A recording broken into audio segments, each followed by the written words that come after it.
All right, we're here with head coach Rechelle Turner. Coach Turner, big win over Valpo, 67-48. You completely shut the Beacons down in the fourth, outscoring them 21-5. Start with an opening statement about the win. I just thought it was an overall great team win. We talked a lot at halftime about being patient offensively. I felt like that we were going early into our offenses and really not getting into our second and third options, and we weren't being extremely patient, getting the ball inside. But once we established ourselves on the inside, I knew that we would be able to kick it back out and make those shots. And I thought Bria was unbelievable today. Just an outstanding performance, gutsy performance from her, and she just made one big play after another. So in the fourth quarter, you opened at 19-1. That's a big statement from y'all about what you can do in that fourth quarter now. Yeah, it is. I was looking at some stats before the game. It seems like the first quarter and fourth quarter's been, or the first quarter and the third quarter have been our best offensive outputs, and we didn't really score the ball as well in the fourth quarter. So to see us be able to do that today is exceptional, to know that we can finish off games. But it starts on the defensive end of the floor. I thought we really ramped it up in the fourth quarter. We made them take tough shots. We only gave them one shot, and then we were able to get the ball out and get going and run our offense. So I always give credit to the defense and the rebounding, because that's what starts your runs. I thought something that was huge, though. Number 2 got her fourth foul at the end of the third quarter. Yeah, she shot the ball extremely well today, so getting her off the floor definitely helps. You know, they're going to play 5 out, and that's extremely hard to guard because they don't have a true post, and we do. And so, but, Caitlin gets gone, blown by sometimes, but she plays pretty good defense for as big as she is out on the floor, and I thought we did a really good job covering the three. I mean, that's one of the things. They're going to shoot anywhere from 20 to 30 threes per game, so we have to cover the three-point line. And in the first half, they made several, but I thought in the fourth quarter we really shut that down. Talk about the beginning of the fourth quarter. Y'all had 2 straight three-point plays, I believe. Yeah, I mean, Bria's was huge. 3-point lead. Yeah, we set up a play in the timeout, and obviously first option was to get it to Kate. Second option was reverse it to Bria and let her drive, because we knew that if she drew defense, she could kick it to Macy for the 3, or she could get to the rim.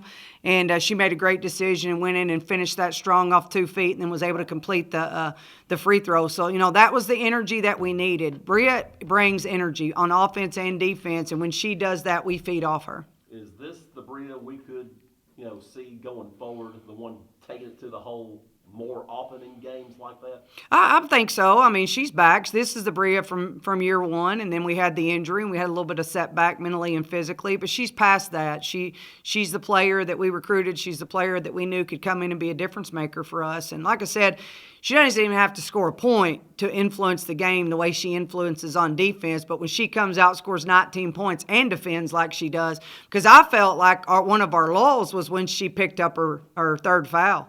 And had to sit out the end of the third quarter, and the energy just wasn't there. But as soon as she goes back in, then we're right back up. So we've got to find a way to be able to have that energy when she has to have a break or when she's not out there, and be able to continue to play that hard and make plays.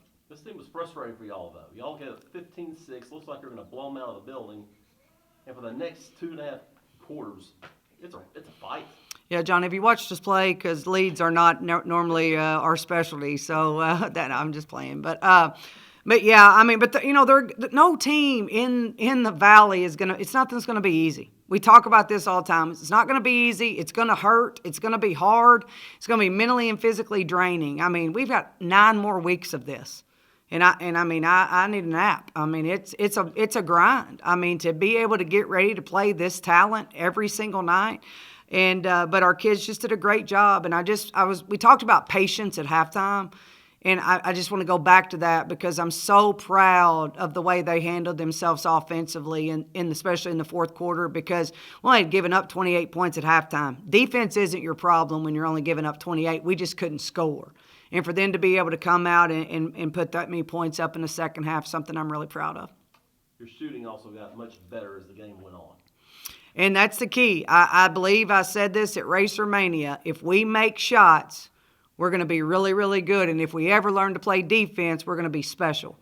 Well, these kids have really, really picked up their defense, their effort, their communication. The rebounding's been outstanding. And we have enough weapons offensively that we can score the basketball. And when shots are going in, we're fun to watch. Well, one thing, but you're putting on a show all of a sudden.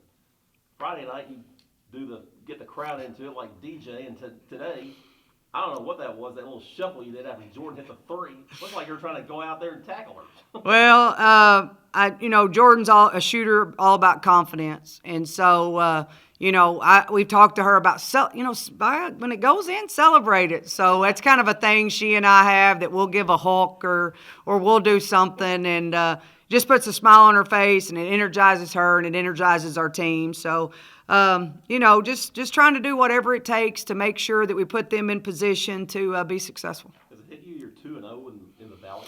I tell you what, it's work. I'm just thrilled that we're 2-0, and this road trip we're getting ready to go on. This next 3-game stretch is going to be brutal. UNI and Drake are two of the best teams in the conference, and we all know how good Belmont is. So to be 2-0 at this point is outstanding, but we've got a lot of work to do, and you got to win your home games, and you got to try to steal one on the road. So we're going to go to Iowa next week and try to steal one if we can. All right, very good. Thanks, Sean.